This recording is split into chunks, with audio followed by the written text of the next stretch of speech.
Chawe Ibrahim Chawe naona ni Shamisi Alfred Kavishe.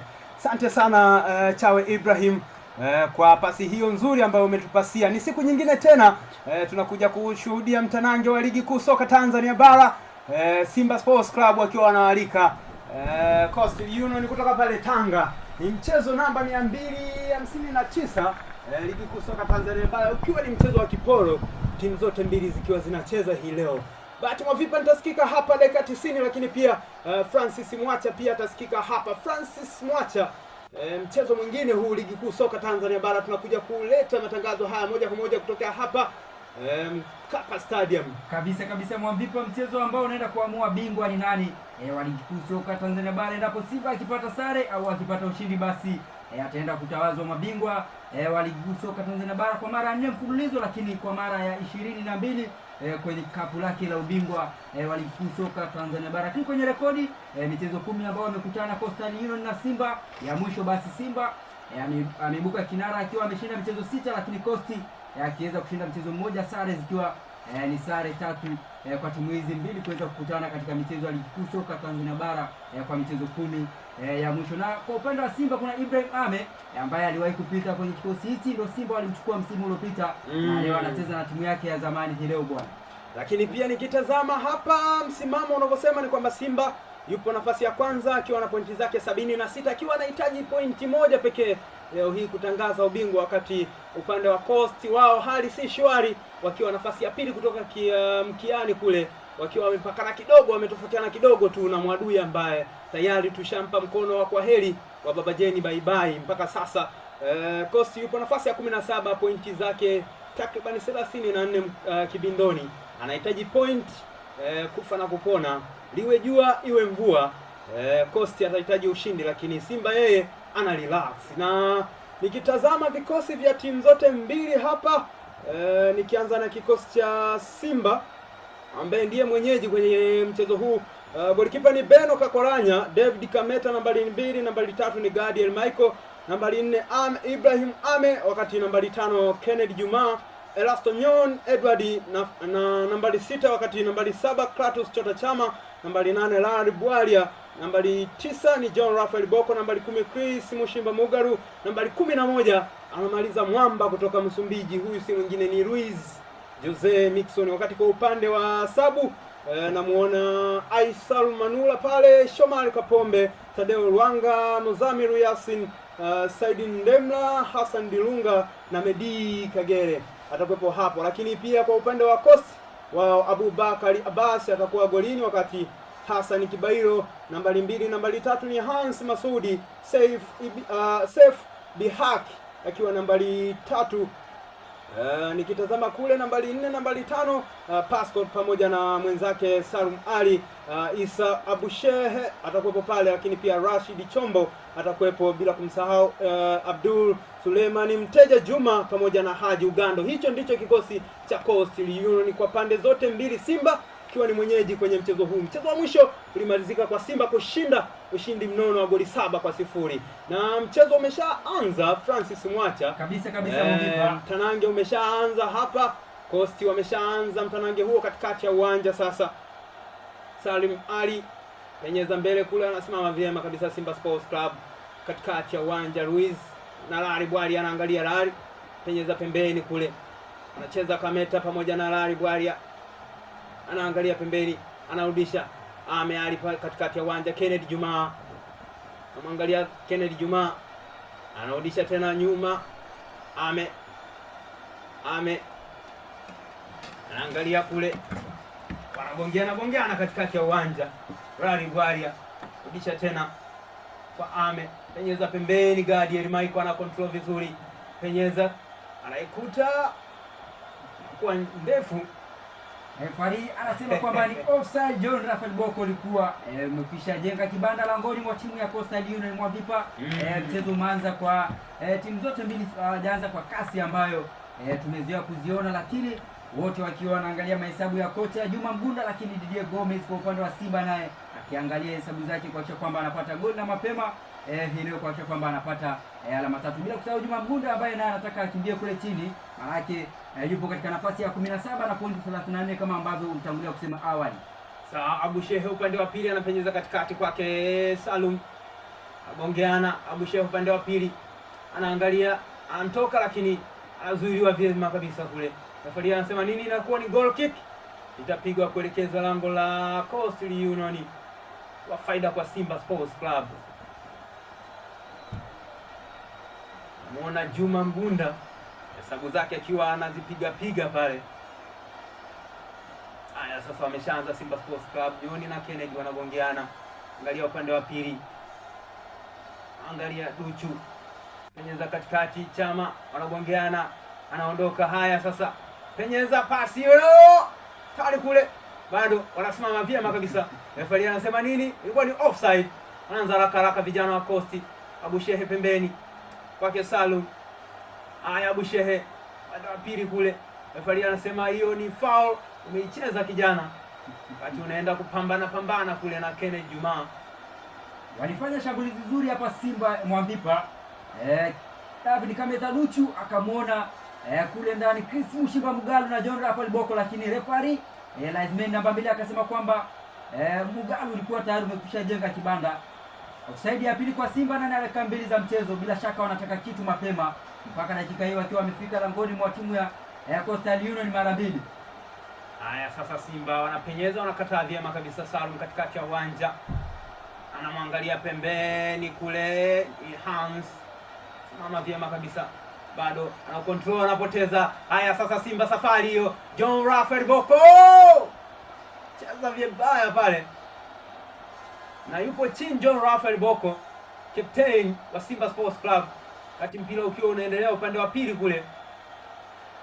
Kibairo na mpira anarudisha katikati, Kitenge atoa nje, fair play hiyo. Refa akiwa anaenda kumuona John Rafael Boko akiwa chini upande wa pili kule, na kitu kilimkuta pale akiwa na control ule mpira. Francis Mwata haya alifanya makosa pale Hassan Bihaki wakati anacheza mpira ule, lakini akapita nao Chris Mushimba Mugalu na kumuona John Rafael Boko, lakini akakutana na Kongo ile kutoka kwa Kibairo ambaye alienda kumgonga kwa nyuma na kupelekea maumivu kidogo ambayo madaktari imelazimika kwenda kumpa huduma ya kwanza John Rafael Boko, lakini ilikuwa ni nafasi nzuri sana kwa Simba kuandika bao, lakini wakakuta kwamba wanashindwa kuelewana jinsi ya kucheza pale mbele waona Chris Mushimba Mugalu. Na tukiangalia backline ya Simba karibia yote yamebadilisha. Golikipa Beno Kakolanya badala Aisha Manula. Upande wa pili nambari 2 anachezaga Shomari Kapombe ambaye yuko bench, lakini leo David Kameta yuko pale.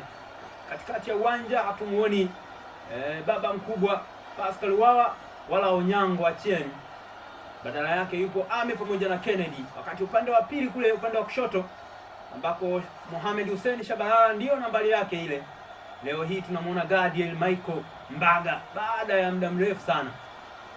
John Rafael Boko tunaona kwamba anatoka nje, na ndiye kinara wa magoli kwa upande wa Simba akiwa na magoli 14, akiwa anafungana sawa kabisa magoli 14 na Prince Dube wa Azam ambao ni vinara wa magoli kwa upande wa ligi kuu Tanzania bara. Hii leo akiwa anatafuta goli lake la 15 ili kuweza kumkimbia Dube ambaye kwa mechi kadhaa hatujamuona akicheza. Haya sasa vijana wa Coast wanatulia nyuma kabisa kule. Safari imeanza hiyo sasa. Salum Bonga wanarudisha tena, Simba wanatulia. Gadiel Michael upande wa pili, namba anamwachia nani? Ni Kratos Chota Chama anaangalia mpasie nani?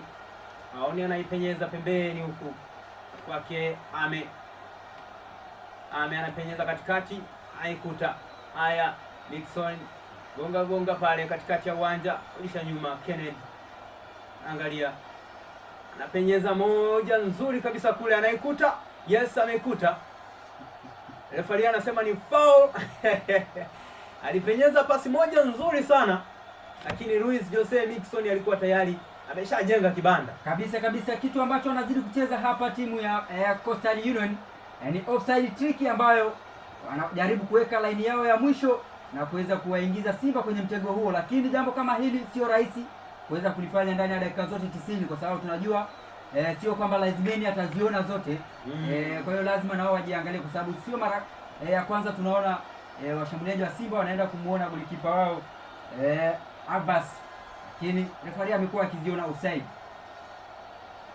Haya, Simba hao Kameta David ame kwake Kennedy Juma yongeana katikati, cheza foul, refari anasema ni foul hiyo, chezewa John Raphael Boko, tapigwa kuelekeza lango la Coast ili Union.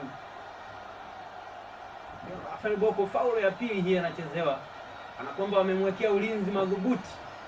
Katika mchezo wa awali ambao walipoteza kwa magoli 7-0, John Raphael Boko aliweza kufunga magoli 3 peke yake. Hat-trick pekee kwa John Boko msimu huu alipata dhidi ya Coastal Union. Kwa hiyo ni kama Juma Mgunda amewatuma kazi hii leo, vijana mkapambane. Yule ambaye aliweza kuwajeruhi basi mwache kwamba hii leo hatembei. Sawa, wanainua vijana, wanatulia. Salim katikati ya uwanja, Salim penyeza pembeni kule, Abu Shehe anaikuta Kibairo, peleka mbele na kuwa hakuna mtu zaidi ya Gadiel Michael. Utulivu kabisa, anatulia sasa. Safari hiyo penyeza katikati, ame anagongeana pale na David Kameta, Kratos Chota Chama ongeana pale, Erasto Edward Nyoni peleka pembeni tena, anarudi. Simba ametulia kweli kweli hapa nyuma. Erasto Edward Nyoni, safari hiyo penyeza, tulia tena. Luis Jose Nixon anagongeana, rudisha kwa ame upande wa pili. Kameta David, ni Chama, Kratos, David Kameta, Chama gongeana pale, Chama na David Kameta. Haya sasa, safari hiyo penyeza John Raphael Boko, referee anasema nini? Shajenga kibanda. Offside ya 3 hii Simba Sports Club. Offside ya 4 Mwambipa. Ya 4. Ya 4 hii hapa. Narudia kusema kwamba Coastal Union wacheza offside trick kwa Simba, na huenda zikawagharimu hizi. Kwa sasa huenda zikawagharimu kwa sababu shika kibendera sio muda wote ataona, na huenda kama mashabiki kidogo wamelipuka hapa kwa kuonyesha kwamba hawajakubaliana na kile ambacho amekifanya mwamuzi wa pembeni. Bila shaka Ibrahim Chawe kule Mikoteni atakuja kutuambia, ambao wana uwezo wa kuona picha za marejeo kwamba ni nini kinatokea, ilikuwa ni offside ama ni nini. Haya sasa, Simba Sports Club akandanda hilo, Chama anapoteza, bado anao Kratos Chota Chama, Rasul Gadi anapenyeza, wanagongeana tena, Chama anamwachia pembeni kule nani. Haya sasa, safari hiyo Simba Sports Club wanaingiza katikati, nje, kona. Ilikuwa ni cross nzuri sana, vijana wa Coastal Union kama walisinzia upande wa pili kule. Gadiel Michael akachomoka, akaangalia ndani, akamwona Chris Mushimba Mugalo akiwa anamtazama basi. Haya sasa, haraka imepigwa, Kratos Chota Chama, huyu anaingia kwenye box. Chama simama vyema kabisa, vijana wa Coast, lakini anautoa bado. Referee anasema bado hiyo ngoma haijatoka. Haya sasa, Simba Sports Club hawa wanaanza nyuma kabisa kule. Wanarudisha Kennedy Juma, wanatulia, wanawaita njoeni jamani, njoeni. Kennedy Juma arudisha kwake Beno Kakolanya, nyuma kabisa. Kakolanya na mpira, Kennedy Juma tena, Juma Kennedy anagongeana hapa, ame ainua ndefu mbele kule, haikuta. Simama vyema vijana wa Coastal Union, wanarusha haraka. Simba bado hajarusha, kamata mpira mkononi, naangalia haoni wa kumrushia. Kameta David anarusha katikati ya uwanja, John Raphael Boko captain. Chama anaingiza. Haya sasa, hatari kule katika lango la Coastal Union, wanasimama vyema, wanaokoa tena. Haya, safari hiyo counter attack Coast yao, safari wanavuka katikati ya uwanja, apenyeza moja nzuri upande wa pili, Bushe hatari kule, nyaka vyema kabisa, nyaka vizuri kabisa Beno Kakoranya. Ilikuwa counter attack moja nzuri sana ambayo wameifanya vijana wa Coast kwa dakika hizi, ikiwa ni dakika ya 11 hivi sasa. Walienda Simba mbele wakajisahau. Gadiel Michael akashindwa kucheza tackle ile ambayo ilimpelekea Hassan Kibailo kuweza kumtambuka, na kwenda kwenye eneo la 18 la Simba, lakini pasi ambayo aliipiga haikuwa na macho kiasi kwamba Abdul Sopo aweze kuikuta na ikawa ni sadaka kwa Beno Kakolanya. Simba wanakuwa salama na mambo yanabakia 0-0. Sasa kama atavyema kabisa kule golikipa Abbas. Refaria anasema nini? Kuna jambo. Refaria anasema ni foul itapigwa kuelekeza lango la Coast.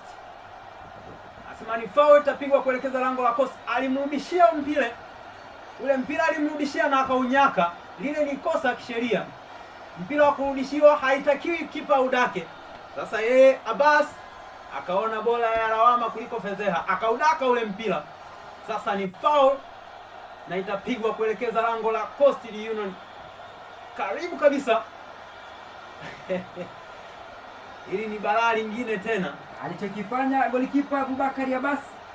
Basi ni jambo la kujiuliza kama endapo akiruhusu goli hapa, maana alikuwa na option ya kuweza kubutua ule mpira angalau uende nje, lakini sio kuudaka, kwa sababu anajua kabisa ile kisheria hairuhusiwi. Naona kikao cha familia pale. Namuona Nyoni, namuona Boko, namuona Clatous Chota Chama, Ruiz Mixon pamoja na Chris Mushimba Mugalu wakiwa wanapiga hesabu. Rai Bwalia pia yupo pale. Na wote ni wazuri kwenye kupiga dead ball, mipira iliyokufa. Set pieces kama hizo hawazifanyagi muzaha. Na ile fauli inafanyikia ndani ya eneo la 18. Yes. Haya sasa. Nani anapiga? Refaria anasema haya sasa. Kaa vizuri, anapiga hatari kule goal!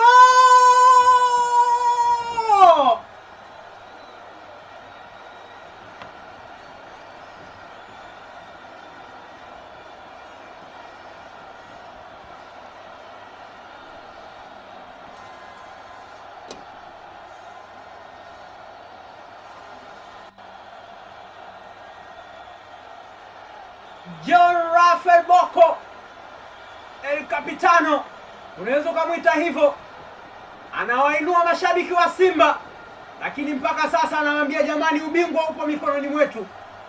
Anafunga moja goli zuri sana, anaopenyeza katikati ya mabeki wa Coastal Union na kumwacha golikipa Abbas akiwa asijue nini cha kufanya. Francis Mwacha, ukuta ambao walipanga timu ya Coastal wanaweza wakajilaumu, lakini pia usiache kumsifia mfungaji wa goli John Rafael Boko. Anafikisha goli lake la 15 na sasa ni rasmi amemwacha Prince Dube ambaye ana magoli 14. Ufundi mkubwa ambao aliupiga ule mpira na kumwacha golikipa Bakari Abasi asijue nini la kufanya. Simba 1 Coastal Union 0. Hesabu zimeanza kuhesabika hapa, na kitu ambacho nakiona ni kwamba Coastal na wenyewe sasa wamefunguka. Imeanza haraka lakini bado Simba wametulia, wanawatuliza. Anainua ndefu kule, anaikuta, wanasimama vyema kabisa vijana wa Coast. Anaondosha na kwa kurusha kuelekeza lango la Coastal Union. Haraka Kameta David anarusha. Haya sasa wanaanza. Chama Bwalia. Chama. Penyeza ndefu upande wa pili, Kennedy Juma na control. Gongeana vyema kabisa. Captain John Rafael Boko. Haya sasa Captain John Rafael Boko, referee anasema ni foul na itapigwa kuelekeza ni offside. Ya kilichotokea ni offside kwa mara nyingine Mwambipa. Referee anasema ni offside na itapigwa kuelekeza lango la Simba Sports Club. Kiangalia alipiga moja counter attack, nipe nikupe, na akachomoka. Shika Kibendera akasema hapana ndugu yangu ulizidi. Offside ya 5 kwa upande wa Simba, lakini Coastal wakiwa bado hawajaotea. Coastal Union wana kazi kweli kweli, wanapanda mlima, sababu pointi 3 ni muhimu kuliko kitu chochote ili kusalia ligi kuu soka Tanzania bara. Haya sasa hatari katika lango la Coastal, anasimama vyema kabisa Abbas au nyaka, anapenyeza pembeni kule. Hans inaweza katikati, Salum wanagongeana wenyewe, Kitenge anarudisha kwa Abbas, golikipa pembeni kule. Kibairo gongeana Kitenge, Salum katikati ya uwanja. Haya sasa hao wanaondoka, nisha upande wa pili kumtafuta Hans, kushoto kulia, ambako ni kushoto kwa Simba. Haya sasa wanaondoka, ingiza katikati, kataliwa vyema kabisa kule. Alikuwa ni Haji Ugando kwani Haji Ugando alitiririka upande wa pili kule, kumwacha David Kameta akiwa anasoma jezi, soma namba ya jezi ya Haji Ugando. Aliwahi kupita Simba huyu kwa miaka ya nyuma kidogo, akiwa kijana mdogo kweli kweli, sasa akiwa na jezi ya timu ya Coastal Union. Sasa Albano anapenyeza katikati, anainua cross moja ndefu, inakuwa nje na itakuwa ni goal kick, itapigwa kuelekeza lango la Coastal Union. Anaenda kupiga hiyo goal kick ni Beno Kakolanya, golikipa wa Simba Sports Club. Beno Kakolanya haraka gongeana Chama na Kameta. David Kameta katikati ya uwanja, penyeza pembeni, Gadiel Kenneth Juma ya vyema. Kenneth Juma anainua ndefu, anaikuta. Yes, ameikuta. John Raphael Boko anainua upande wa pili, Chama inakuwa ndefu, simama vyema Hans. Na kwa nini unakuwa kurusha? Aliinuliwa moja nzuri sana John Raphael Boko, na alitembea kweli kweli, kampenyezea mwenzake, lakini alikuwa mbali kidogo. Kratos Chota Chama, Luis Mixon gonga katikati, nyuma kabisa Kenneth Juma upande wa pili, Gadiel Michael Mbaga anagongeana na John Raphael Boko, anarudisha nyuma tena Juma kwake Ibrahim Ame anaona usintania, anaingiza ndefu tena, anaikuta. Alichokifanya Chris Mushimba Mugalu ni kuiacha pasi nyuma, bali muona mtu. Haya sasa, Mugalu inakuwa ni offside. Refaria anasema ni offside brother, ulizidi. Msikilizaji, usishangae kinachotokea hapa. Offside ya 6 kwa Simba, dakika ikiwa ni ya 18 ya mchezo. Ni mfumo ambao wanaotumia timu ya Coastal Union na Juma Mgunda wa kucheza offside trick, wakiwacha washambuliaji wa Simba wawili wakae mbele yao, wakati wao wakiwa wanawakimbia kutoka kwenye boksi, kitu ambacho mpaka dakika hii imewafanya kuweza kutengeneza offside 6 kwa upande wa Simba. Haya sasa, hao vijana wanasimama vyema kabisa. Simba Sports Club bado apiga shuti la mbali kule nje, alikunjuka, alikuwa ni Chambo, alikunjuka shuti moja la mbali, alikuwa ni Abu Shehe yule, alikunjuka shuti moja la mbali, lakini target yake ilikuwa ni hafifu kidogo, imeenda nje ya lango. Haya sasa, Simba Sports Club hesabu zao zinaanza tena.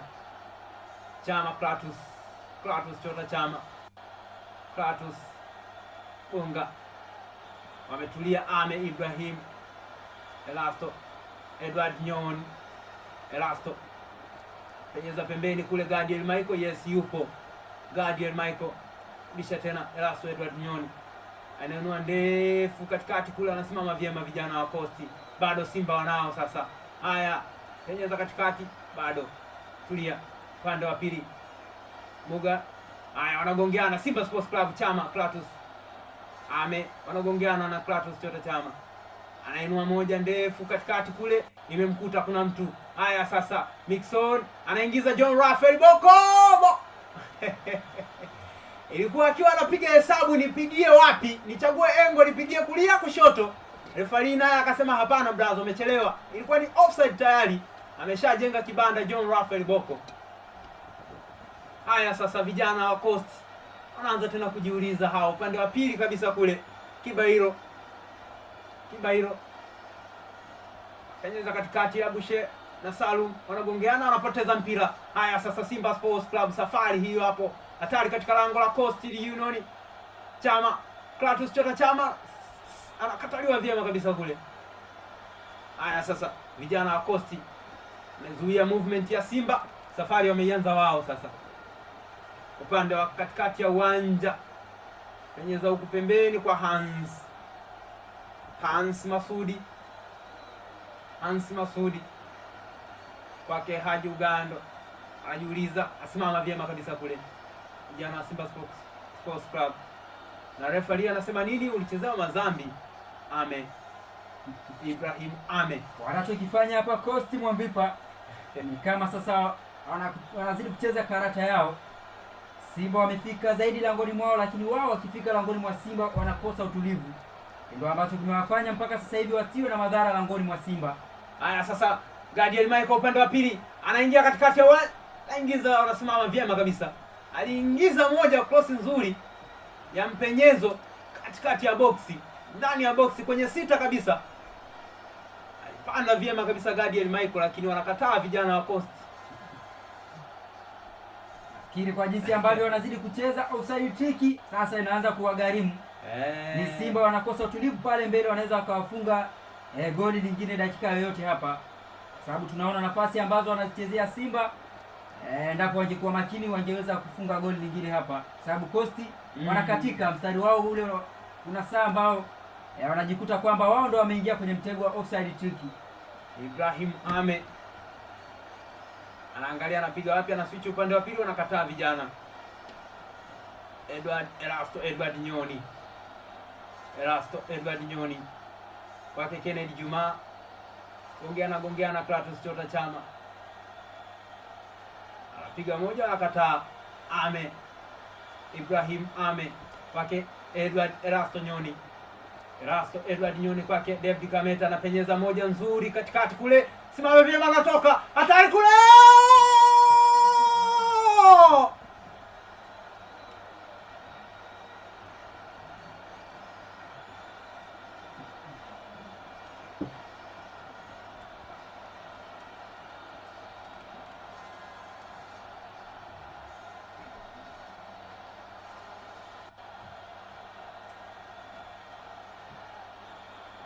Chris Mushimba Mungaru kana kwamba hajui kinachoendelea hapa, ni kana kwamba hajui kinachomtokea Abbas golini. Amemtoka vyema kabisa na akaupenyeza ule mpira, ukapenya mpaka kwenye nyavu na akaenda kwenye kibendera. Anamwambia refa, sio mimi. Hajui kilichoendelea hapo. Anamshangaa tu John Raphael Boko, anampongeza, anamwambia brother, kazi nzuri sana. Goli la pili, Simba Sports Club 2, Coastal Union 0.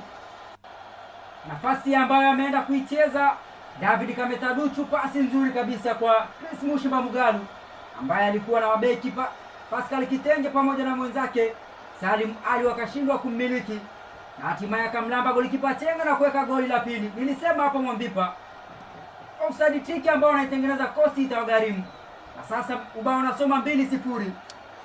Na hii ni dakika ya 24 tu kipindi cha kwanza, watu washalala goli 2-0. Kwani Francis Mwacha, umeandaa sauti ya kuhesabu yale magoli ambayo ulihesabu mzunguko wa kwanza?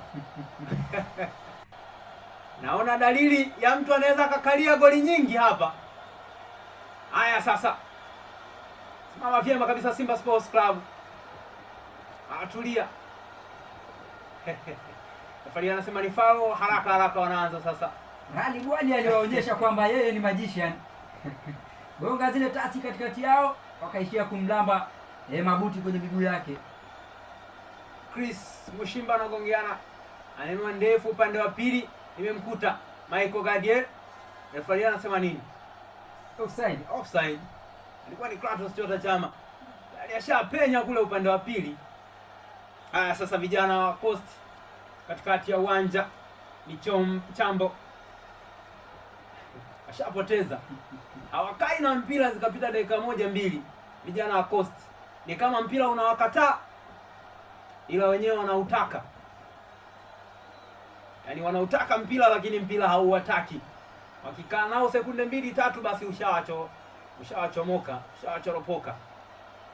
Haya sasa Simba Sports Club hao wanaangalia, wamerelax, wametulia kweli kweli. Aingiza moja ndefu, anasema ni kwa vizuri kabisa golikipa Abbas Abubakar. Vijana wa Coast walijua tena wanacheza offside trick, lakini referee akawapuuzia, akawapotezea, akasema hapana, hiyo si offside jamani. Haya sasa Simba Sports Club, Clatous Chota Chama anapenyeza. Haya sasa John Raphael Boko anaiacha upande wa pili kule.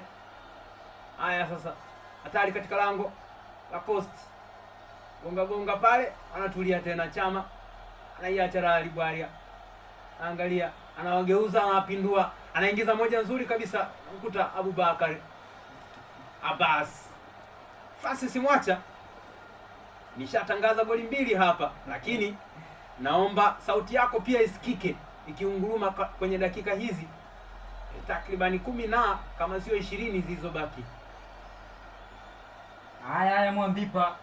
Naona Kosti nao walikuwa wananyapia langoni mwa Simba, lakini mambo hayajaenda kama ambavyo alitarajia Haji Ugando, lakini Ibrahim Ame akalala manual kabisa kukua mpira ule, na wanapata kona ya kwanza hapa Coastal Union. Mchungaji wa kona Sopu anaanzisha kona fupi.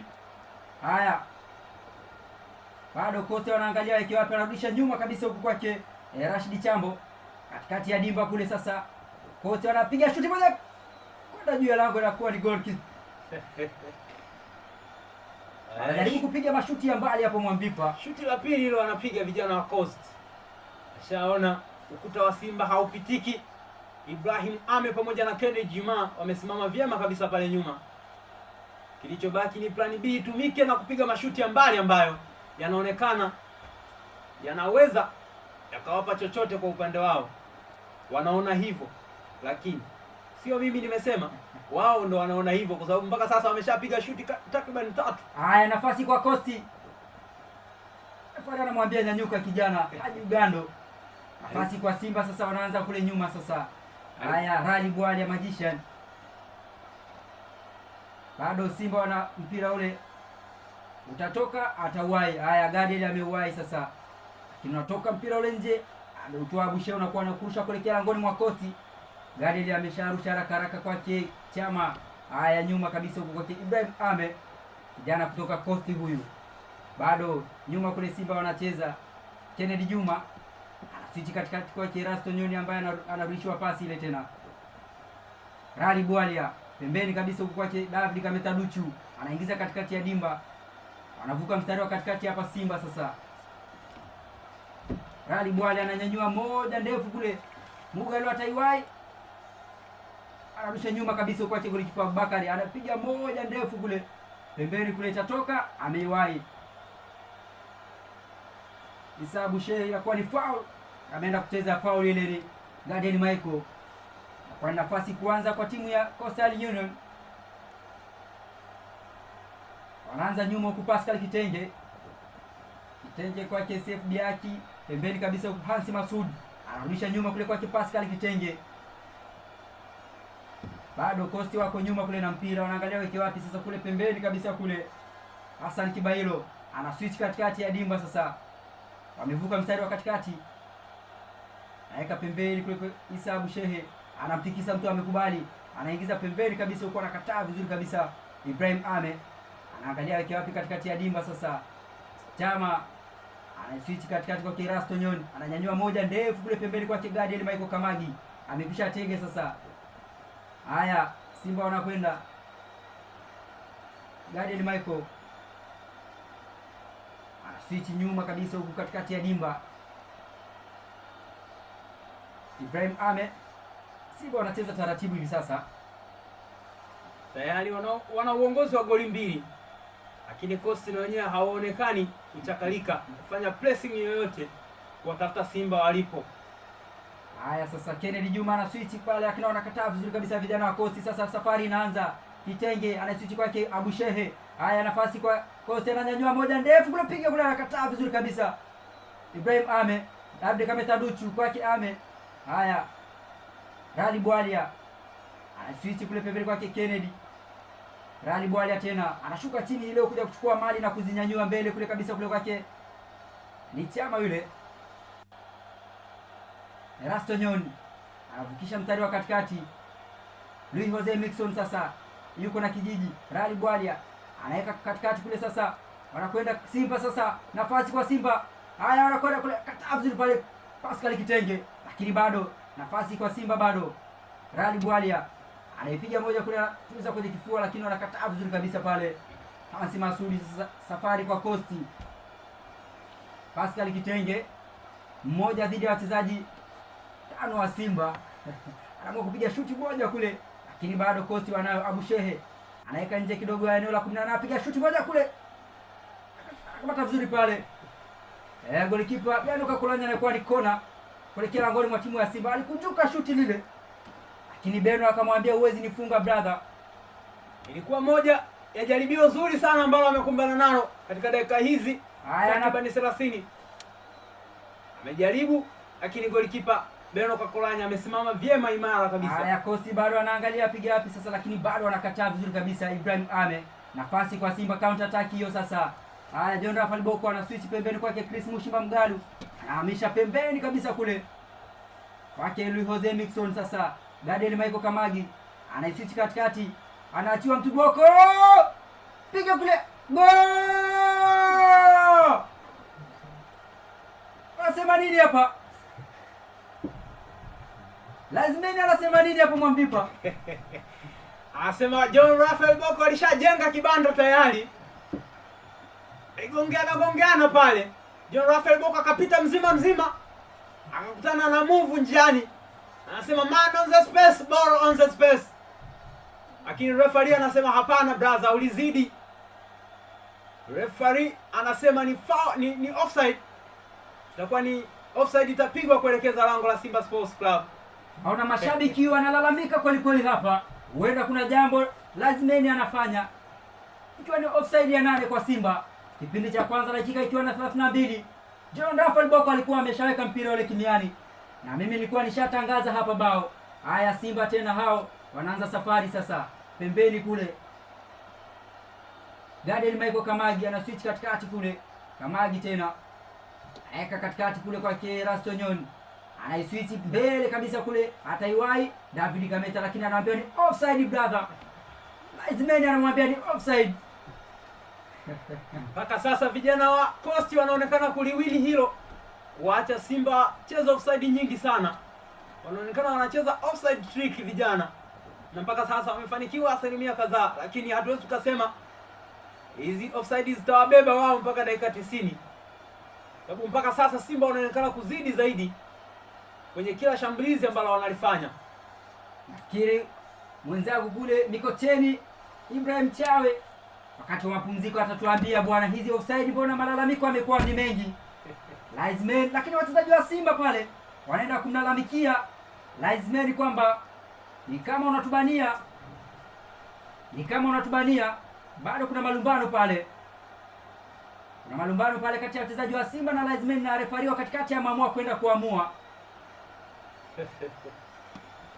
Inaonekana mpira ambao Simba wanacheza offside nyingi sana kuliko idadi ya magoli ambayo wanayafunga. Wanatengeneza nafasi nyingi sana ambazo baadaye zinabadilika kuwa offside, ambazo zinapangwa au zinachezwa vizuri kabisa na vijana backline ya Coastal Union. Mpaka sasa wanaonekana kuliwini hilo, lakini ukiangalia vijana wa Coast wapo nyuma goli 2-0 mpaka sasa. Dakika 34 hii Francis Mwacha. Kabisa Simba. Lakini ukiangalia wana mabadiliko baadhi pale mbele. Kuna wachezaji kama wawili ambao ni washambuliaji ambao wanaongoza kwenye kikosi. Hapa kuna Rainzini Hafidh mwenye magoli 5 pamoja na mwenzake Hamadi Majimengi mwenye magoli 3 mpaka sasa. Hao ndio wafungaji ambao wanaongoza ndani ya kikosi cha Coast, lakini hawapo, wapo bench. Wameanzia bench, na ukiuliza mwalimu anakuambia ni plani ya kuwavaa Simba Sports Club. Haya bwana, na plani za Juma Mgunda. Game ya kwanza alifungwa goli 7-0. Hii hapa tayari dakika 35 wako nyuma kwa magoli 2-0. Coast wanaamua sasa kwenda na ngoma ile kule pembeni kule, ananyanyua moja kule, lakini bado anaangalia weke wapi. Pascal Kitenge kwa Hans Masud kati ya dimba sasa. Kitenge anarudisha nyuma kabisa huku, Francis anaweka pembeni kabisa kule, ataiwai. Ndio ameiwai Abu Shehe, na mabeki wawili wa Simba anaweza kupitisha mpira ule sasa. Haya, anaingia kwenye boksi, lakini bado anataka kabisa mpira ule nyuma kabisa kule kwake Ugando. Anapiga shuti mchekelea kabisa kule na kwenda nje, kwa ni goal kick. Coastal Union kosa makini wakifika kwenye eneo la Simba. Mpaka sasa ni shuti moja pekee ambalo limemsumbua Beno Kakolanya golini na likamkumbusha jukumu lake, lakini baada ya hapo mashuti yote ambayo wanapiga yamekuwa nje au yameishia miguuni mwa Kennedy Juma pamoja na Ibrahim Ame. Mpaka sasa vijana wa Coast wana mlima mrefu kama sio kazi ngumu sana ya kuifanya hapa, kwa sababu dakika 90 zikiisha hivi basi watakuwa wanainusa ile ligi daraja la kwanza. Anasema kwamba watapishana gari la mshahara. Haya Costa wanaamua, lakini wapi, anasimama Kennedy Juma kuokoa mpira ule katikati. Sasa Luis Jose Miquissone ananyanyua moja kule, nafasi kwa Simba. Refari anasema kwa mara nyingine ni offside. Hakika Simba Sports Club anatakiwa wajiulize wapi wanakosea. Kwa mara nyingine tena, yule ambaye alikuwa anapiga pasi ambazo zinakuwa offside leo alipita mwenyewe Larry Bwari ya fundi, lakini naye akaambiwa hapana, ni offside hiyo brother. Laizmeni anacha kwenda kujibu katika kipindi cha kwanza. Offside 10 kwa Simba.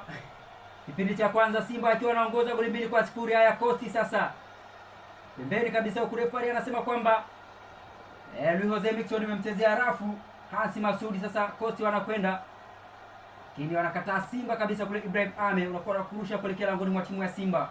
Hansi Masudi anarusha kule, sasa bado nafasi kwa Costa.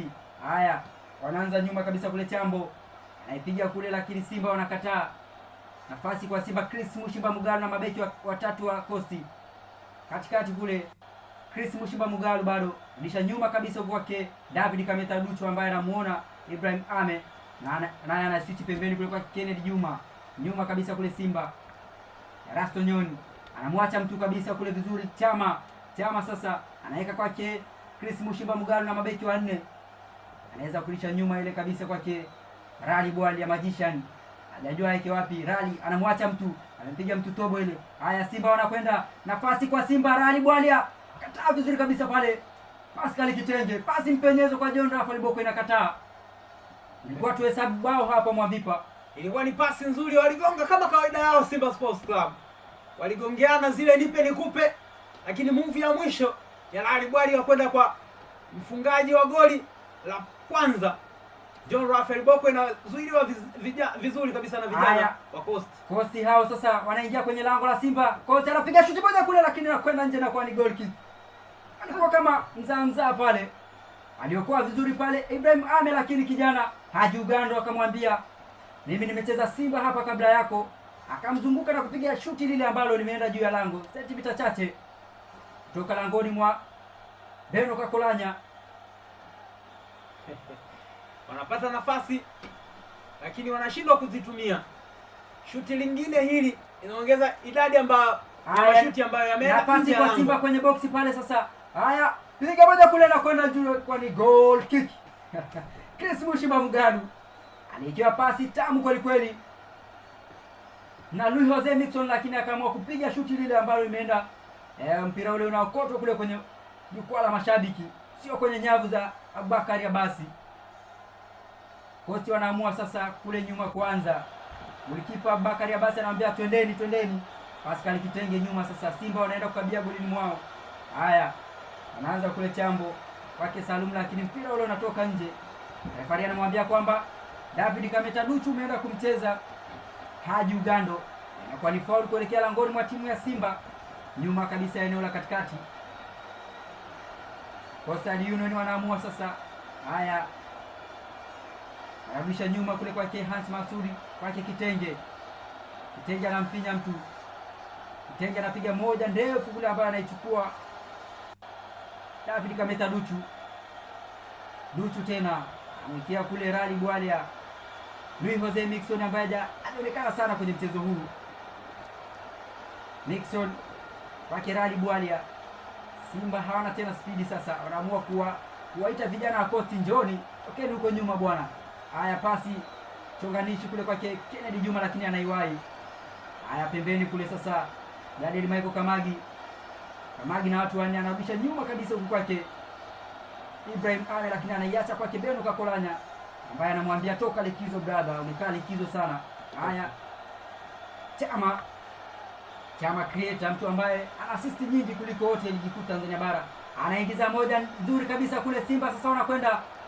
Luis Jose Miquissone anaiswitch moja kule, Jabako kamata vizuri pale. Bakari Abasi anaibuka shujaa hapa. John Rafael Boko alikuwa yake goli lingine hapa, lakini bado Simba wanakwenda. Rally Bwali aswitch pembeni kule kwa Daniel Michael Kamagi sasa atamwekea Luis Jose Miquissone. Kamagi tena 1-2 zinapigwa hapa, anarudisha nyuma kabisa kule kwake Kennedy Juma, anarudisha naye nyuma kabisa kwake Beno Kakolanya. Wanaanza upya Simba sasa, dakika 41 ya mchezo. Simba 2 Coast 0. Magoli ya John Rafael Boko na Chris Mushimba Mugalu,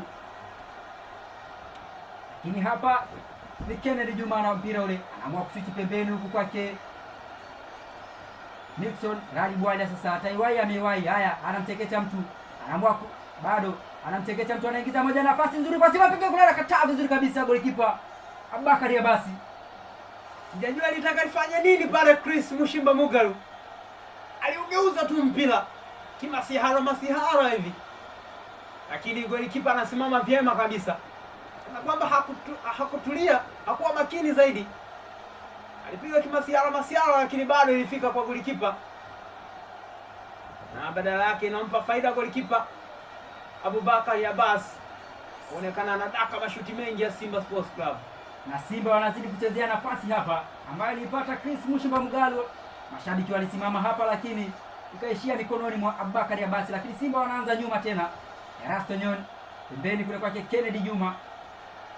Kennedy Juma mchezaji wa zamani wa Singida United ambayo sasa hivi iko ligi daraja la 3 huko. Na kwamba tulishaisahau, kaenda daraja la 3, lakini yeye yuko Msimbazi. Wapo wanalima alizeti. Alikataa kuingia uwanjani hao, wakashushwa zaidi. Haya, Chama anatishia, aika katikati kule kwake Ibrahim Ame, nyuma kabisa kule Simba wanaanza sasa. Nixon amerudi nyuma, Rally Bwalya na ngoma ile kwake Ibrahim Ame ambaye anazigonga tu pasi siku ya leo.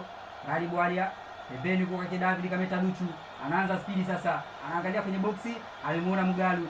Haya, Chama anawacha mtu, pasi ile inachukuliwa vizuri kabisa na vijana wa Coastal Salim. Haya, wanachambuka sasa, Coastal wanakwenda.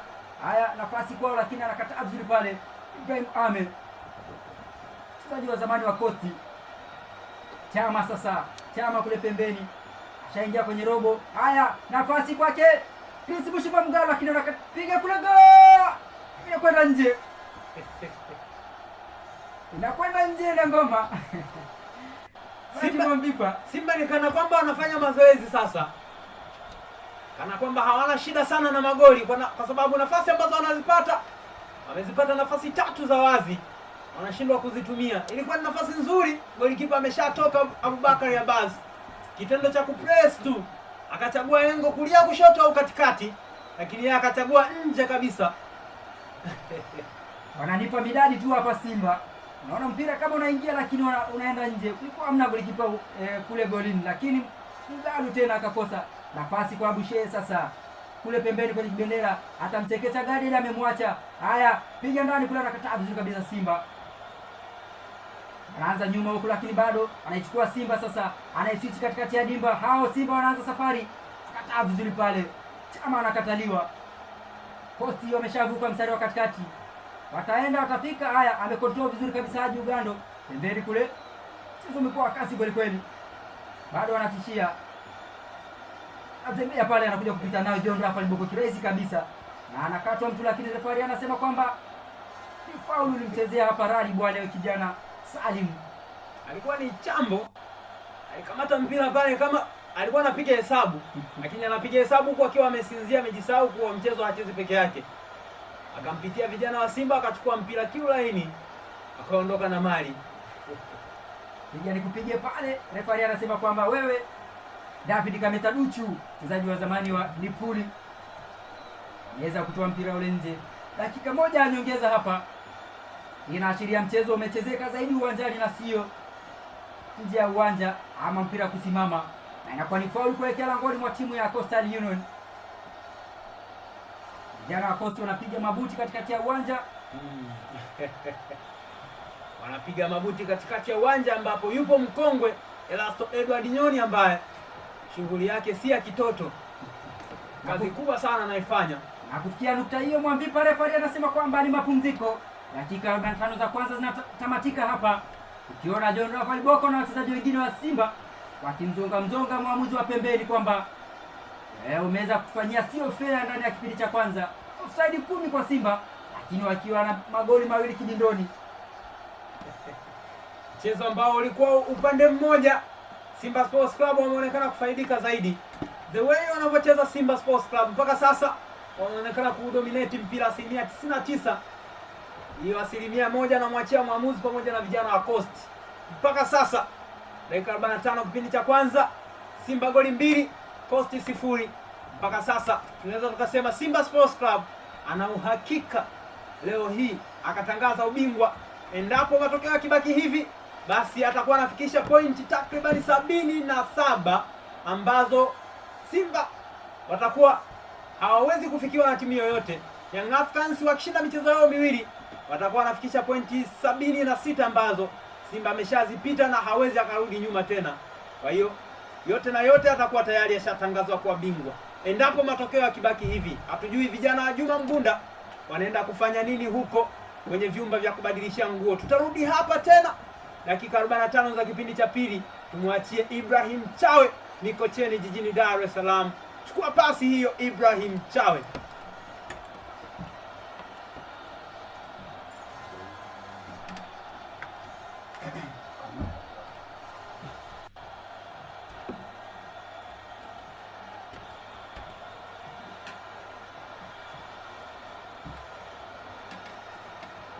Asante sana Ibrahim Chawe, lakini pia sauti ambayo inakuja kusikika tena kwa kipindi hiki cha pili ni Bahati Mwavipa pamoja na Francis Mwacha.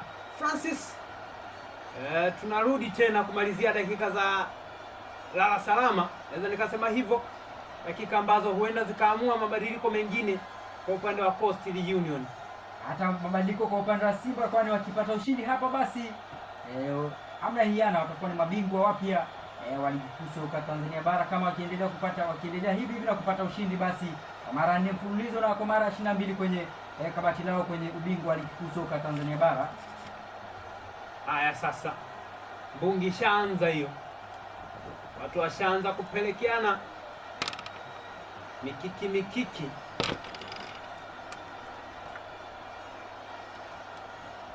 Simba Sports Club nyuma kabisa kule, Kennedy Juma yana katikati ya uwanja, Kratos Chota Chama bisha tena Kennedy Juma Erasto Edward Nyoni Erasto Edward anaangalia apige wapi, suchu upande wa pili, kamata David Kameta bado. Haya, Kameta huyo, safari imeanza.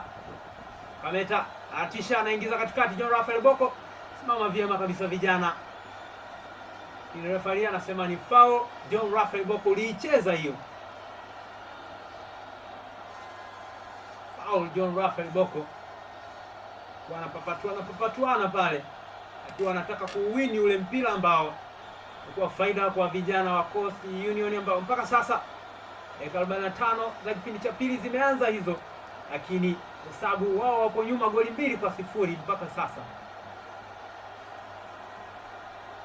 Sasa Luis Mixon pembeni kule, David Kameta David penyeza katikati, mpenyezo akataliwa, lakini bado John Rafael Boko upande wa kulia anaiacha, inakuwa ni kona na watapiga Simba Sports Club kuelekeza lango la Coast. Simba wanapata kona ya kwanza kipindi cha pili hicho. Kona ya kwanza hiyo kwa upande wa Simba, nani anaenda kupiga? Ni Luis Jose Mixon, jezi nambari 11 mgongoni. Anafunga fupi, Mixon anaingiza cross, wanasimama vyema vijana wa Coast, wanaikataa. Haya, Kennedy Juma pamoja na aondosha vizuri kabisa goalkeeper Beno Kakoranya. Vyema kabisa Beno Kakoranya. Wanaanza sasa vijana wa Coast, anarusha kwake Ibairo, anamrushia Bushiri anamchekecha, anakubali, anaingiza katikati. Haya, sasa vijana anaingiza anapiga shuti moja ambalo linakuwa nje kabisa, linakuwa shuti ambalo halina mipango, naweza nikasema hivyo. Francis Mwacha kabisa Mwavipa, kwa jinsi ambavyo alipokea njia 18, lakini akashindwa kulenga lango kwa mara nyingine, wakiwa wanaongeza idadi ya mashuti ambayo hayajalenga lango upande wa Coast, kwani kipindi cha kwanza walifanya hivyo hivyo, mashuti kadhaa bila kulenga lango, ambako amesimama Beno Kakolanya, na kwa raundi hii tena wanashindwa kufanya vile mpaka dakika ya 49. Kama ni 2-2 mpaka hivi sasa. Sasa ni mazambi alifanyiwa. Gadiel Michael anaiswitch upande wa pili kule, haraka foul hiyo amepiga Simba Sports Club. Haya sasa katikati ya uwanja Bwali anaingiza John Raphael Boko nje. Refari anasema ni kona. Wakati John Raphael Boko akiwa anaingiza katikati, kuna mtu alifanya reflections ya huo mpira, unaenda nje na inakuwa faida kwa Simba. Nani anaenda kupiga kona hiyo kwa Simba? Bila shaka ni Clatous Chota Chama. Anaingiza moja katikati, wanasimama vyema vijana wa Coast, bado mpira wanapapatwana wanaokuwa vyema kabisa. Gadiel Michael sasa. Clatous Chota Chama anaangalia, anaiswitch upande wa pili kule, wanasimama vyema tena vijana wa Coast, wanaondosha. Haya sasa Nyoni anaiacha upande wa pili, David Kameta anaingia katikati, wanasimama vyema tena vijana wa Coast. Wamepaki ule ukuta wa Berin, hataki apite mtu. Haya sasa ingiza tena Coast, John Raphael Boko anakataliwa tena. Vijana Kitenge pamoja na Bihak wako bize kweli kweli kuokoa michomo hiyo. Haya sasa Simba Sports Club wanarudisha tena nyuma, David Kameta anapenyeza, wanagongeana tena Simba Sports Club. Na kwa nini kwa kurusha kuelekeza lango la Simba Sports Club. Faida kwa vijana wa Coast Union. Dakika 2 hivi walikuwa bize kuokoa ile michomo ya Simba Sports Club vijana wa Coast. Simba wakiwa wamepiga kambi kwenye lango la Coast. Dakika hizi 3 Coast wamekuwa kwenye shughuli nzito, akina Bihaki na Kitenge wakiwa wanaokoa pale katikati vyema kabisa mpaka dakika hii. Hajaruhusu goli la 3, lakini ngoja tuone mambo yataendelea kuwa namna gani. Sasa ametuka vizuri kabisa Kitenge pale katikati. Vijana hao sasa Salum. Refari anasema nini? Sema endelea. Hakuna kitu. Clatous Chota Chama anatuliza watu wawili pale katikati, anafanywa mazambi. Refari anasema ni foul katikati ya uwanja kabisa, ndani ya mduara ule. Chezewa foul Clatous Chota Chama. Kennedy Juma anaanza haraka upande wa pili wake Duchu. David Kameta switch moja ndefu kule. Haya sasa Simba Sports Club safari hiyo, Bwalia anaitelekeza kwa John Raphael Boko, anaiacha.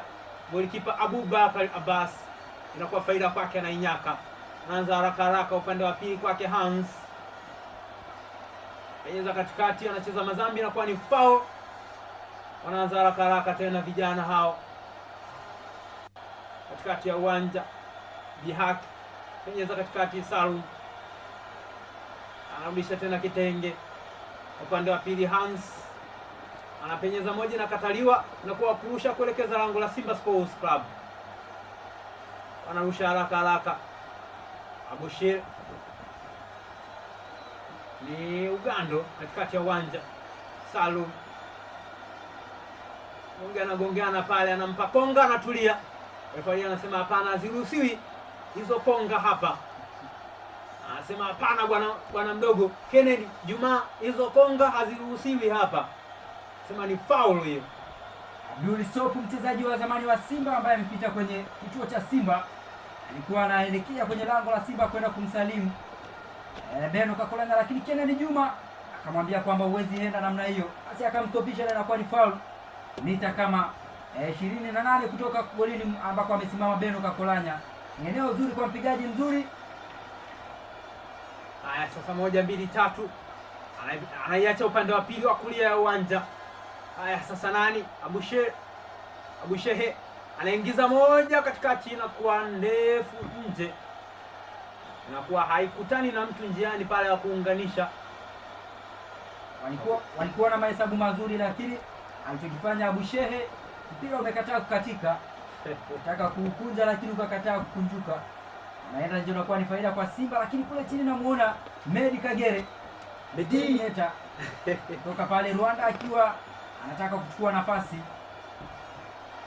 Na mpaka sasa hapati nafasi ya moja kwa moja ya kucheza ndani ya kikosi cha Simba na kuanza, lakini ana magoli 11 ndani ya kikosi cha Simba Sports Club.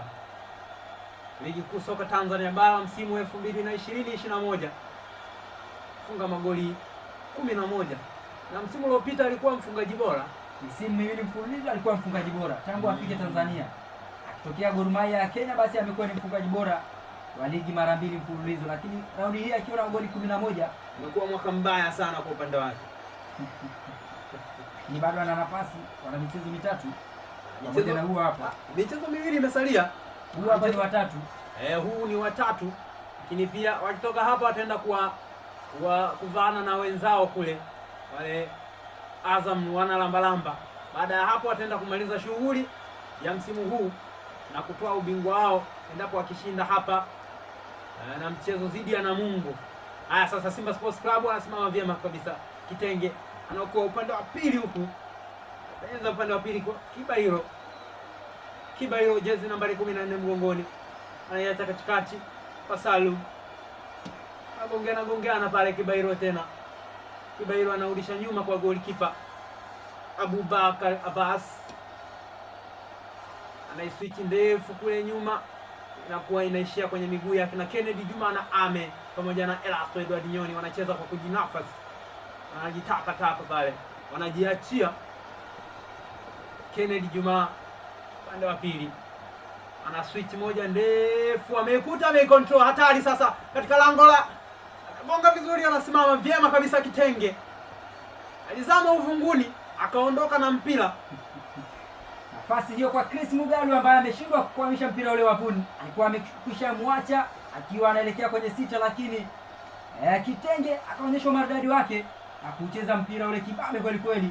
Anakuwa ni nafasi kwao kuweza kuwa salama hapa. Kini huku nyuma baada ya kosi kuanza shambulizi, basi Ibrahim Ame anaenda kumvaa mtu, anatandika reli lile na anaonyeshwa kadi ya njano. Wakati huo kadi ya njano ya kwanza katika mchezo huu kwa Simba Sports Club. Kabisa. Na Rona Medi Kagere naye wakati huo akiwa anatimba ndani ya uwanja kibabe zaidi.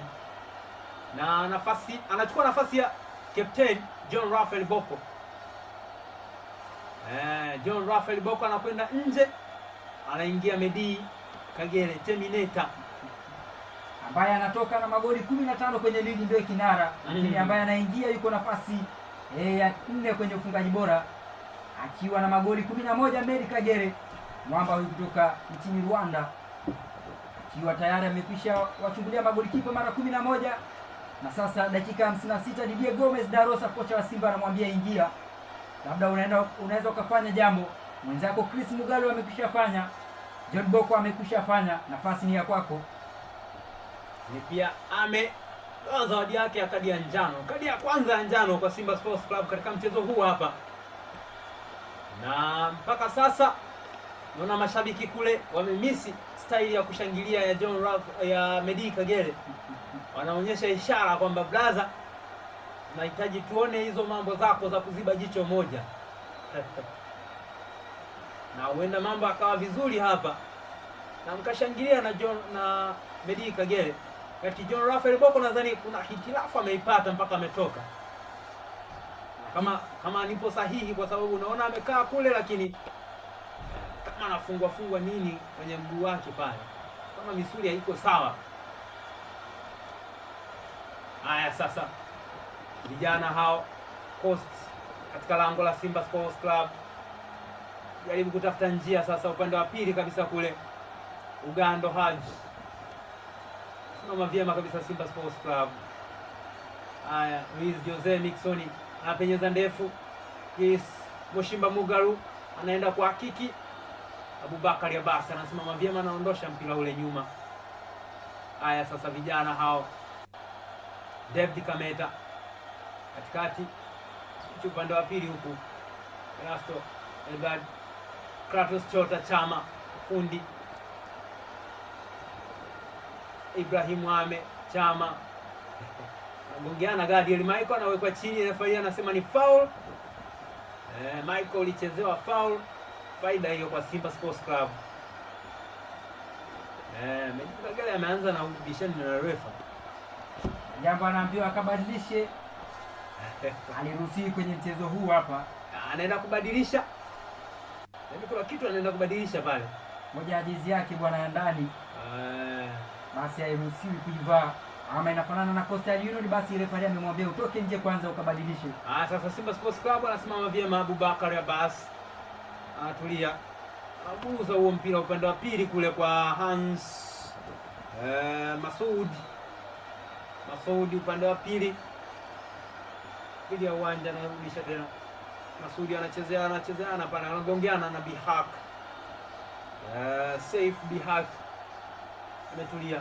Safe na switch moja ndefu. Sasa wanagongeana Salum pamoja na Rashid Chambo. Anamwachia upande wa pili kule Hans. Anagongeana pale. Haji Ugando anagongeana tena. Ndio anasimama vyema kabisa Simba Sports Club. Anatulia Lasto Ibrahim Nyoni. Kratos Chota Chama anaitelekeza hiyo kwake Medi Kagere. Refari anasema ni foul. Medi, ulichezewa foul hapo. Medi Kagere Terminator alichezewa foul kwa faida kwa Simba Sports Club. Chama anaiburuza na iacha katikati kule. Nixon aitelekeza David Kameto, anasimama vyema kabisa upande wa pili kule. Alikuwa ni Kibairo, jezi nambari 14. Sasa safari hiyo anaambiwa tulia brother. Chris Kope Mushimba Mugaru alirudi nyuma kwenda kuchukua ule mpira. Tunaona upande wa pili kule kuna mtu yupo chini kwa upande wa Coast. Nani yule? Ngoja kwanza nijaribu kuangalia ni nani yule. Yupo chini kule. Bila shaka ni Haji Ugando ambaye aliumia. Lakini ukimwangalia kule chini namuona Mudathiri Saidi, mchezaji ambaye alifunga goli la pili kwa upande wa Coast wakati wanaichapa timu ya Yanga pale katika dimba la Mkwakwani. Anataka kuingia. Bila shaka Haji Ugando atatoka kutokana na majeruhi ambayo alikuwa akimsumbua hapa. Namuona maji mengi. Coast wameshaanza tena kufanya mabadiliko. Hamad maji mengi anaonekana pale, ndio mabadiliko ambayo atafuata. Huyu ni mfungaji wa pili anayefuata nyuma ya Razain Hafiz mwenye magoli 5. Anayefuata ni Hamad maji mengi yeye ana magoli 3. Maji mengi Hamad. Sasa Simba Sports Club hesabu hizo wanakataliwa vyema kabisa kule. Upande wa pili Kibairo anacheza kule. Hans Mungiana Simba wameuchukua sasa. Bwaria Simba hao Medi Kagere upande wa pili ana uswitch, anamwachia nani Duchu. Sawa vyema kabisa. Ni kitenge. Alikuwa ni kitenge yule. Fanya kazi nzuri sana leo. Anaweka sehemu salama, japo sio salama sana kwa sababu mpaka sasa wako nyuma goli 2-0. Anaingiza moja cross kule. Sasa Simba Sports Club hao gonga Chris Mushimba Mugaru na nyaka golikipa. Nixon alikuwa ananyapia pale. Ndipo angeikuta basi tungekuwa tunaongea vitu vingine hivi. Francis Mwacha kabisa alipiga shuti ambalo halikuwa na madhara, lakini kwa golikipa Bakari Abasi likamsumbua, lakini Nixon kwa mara hii akachelewa na ni nafasi anaingia sasa Hamad maji mengi. Haji Ugando anatoka kama ambavyo nimesema. Haji Ugando nje, Hamad maji mengi ndani, akiwa na magoli yake 3 ligi kuu soka Tanzania bara msimu huu 2020-2021, akiwa nafasi ya pili nyuma ya mwenzake Hafil ambaye ana magoli 5 mpaka sasa na yupo benchi pia na yeye.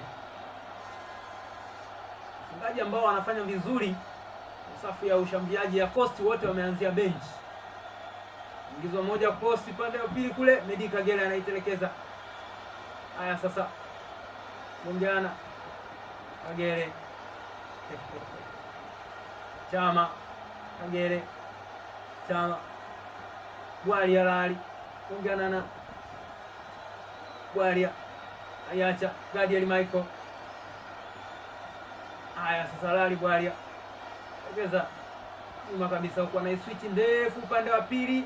Duchu David Kameta anaikuta, ameikamata, lakini inakuwa ni shindwa kucontrol ile mpira. David Kameta Duchu alikuwa ameshaweka kwenye himaya yake, lakini alichokifanya nafikiri ni akili imekataa, lakini mwili ulikuwa unataka.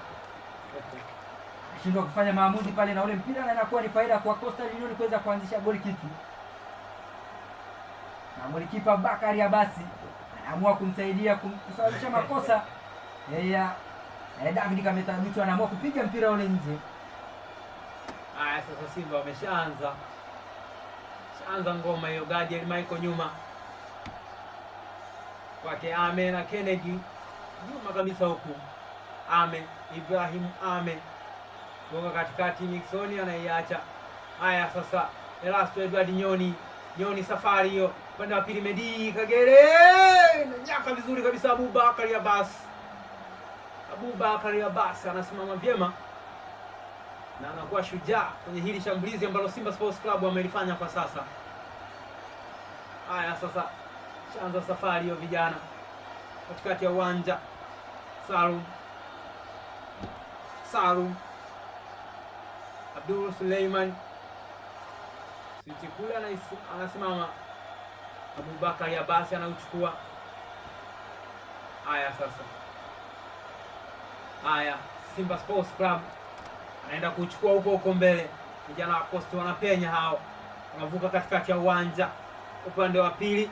Hans penyeza katikati ya uwanja.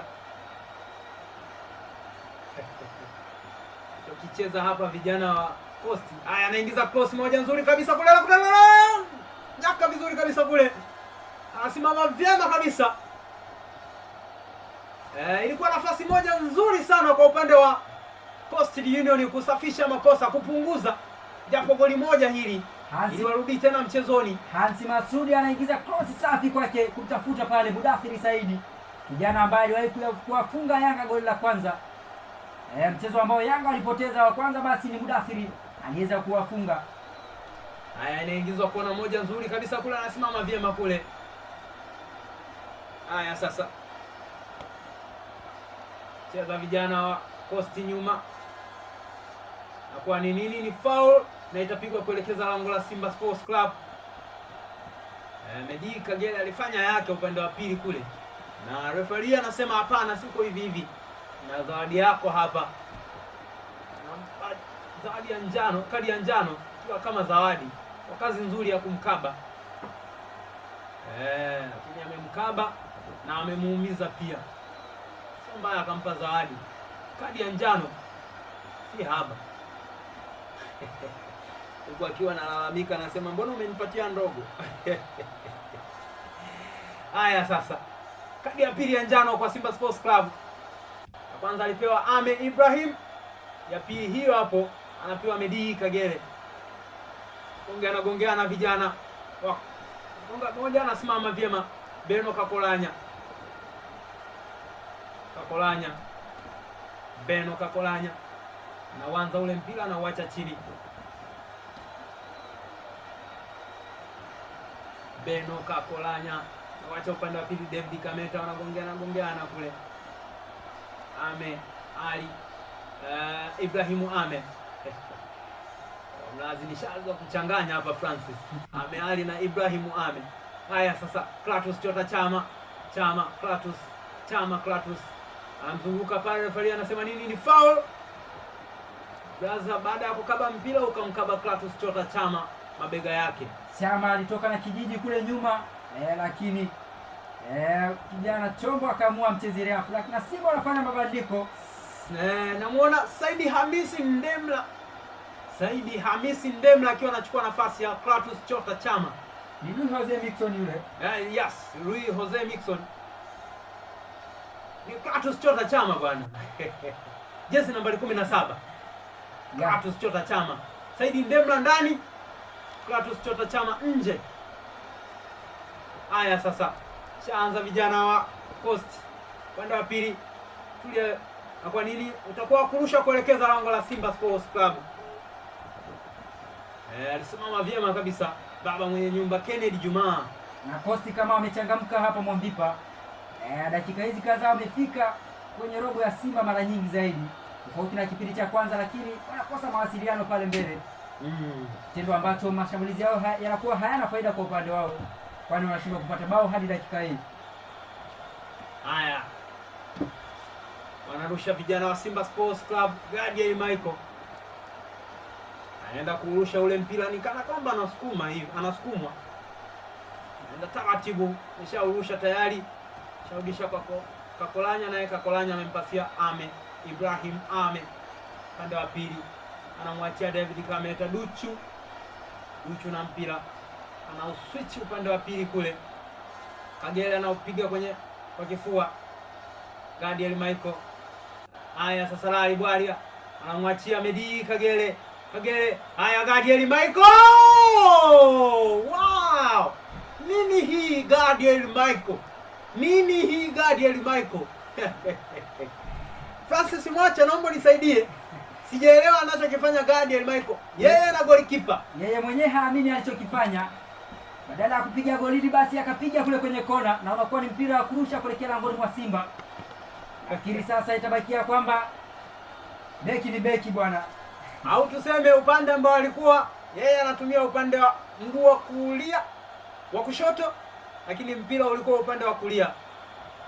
Nafikiri ilikuwa nafasi yake kujitetea, ilikuwa nafasi kwake kuweza kusafisha nyota hapa, lakini ndio hivyo, kama kupiga nje. Haya sasa, Hamisi Said Ndemla anagongeana pale, Ahmed Kagere nyaka vizuri kabisa Abubakari Hamis. Haya, Francis Mwacha, dakika 20 hizo hapo, na kuachia uendelee na mtanange huu. Haya, wakati Coast wanashambulia sasa kule pembeni, Mudathiri Saidi kwenye boksi la Simba anapobatiza watu pale, lakini bado ipo Simba wanakuwa vizuri kabisa kule. David Kameta Duchu anatua katikati ya dimba pale. Haya, wanasukumana Simba na mpira ule nyuma kabisa kule kwake Beno Kakolanya, apiga mtu chenga, anaamua kuosha juu kule. Coast wanamiliki katikati ya dimba kule sasa. Hans Masud kwake Chombo, switch pembeni kwake Kibailo anabishua nyuma kabisa kule. Hans Masud wapo kwenye nusu ya Simba sasa. Coast hao wanaamua kutambuka sasa. Coast ananyanyua moja juu kule kwenye boksi, anaicheza vizuri kabisa kule. Gadiel Michael Kamagi anakuwa anakurusha kuelekea langoni mwa timu ya Simba, pembeni kidogo ya kibendera cha kona. Coast wanafanya mashambulizi sasa. Haya, Abdul Sop anamwambia nyanyuka, Rali Bwali anamkunja mtu kwenye boksi lake. Haya, Simba wanaamua sasa nyuma kule, mchezaji uko chini, refari anaamua kwamba akamwangalie. Dakika ya 71 ya mchezo, Simba 2 Coast 0. Ni Abdul Sop yule, ni Suleiman Abdul Suleiman Sop, mchezaji wa timu ya taifa ya Tanzania, lakini alipita Serengeti Boys. Lakini pia alilelewa kwenye kituo cha Simba, alikunjwa na akakunjika, na wakamwacha hapo alipokunjika mpaka refa alipomuona.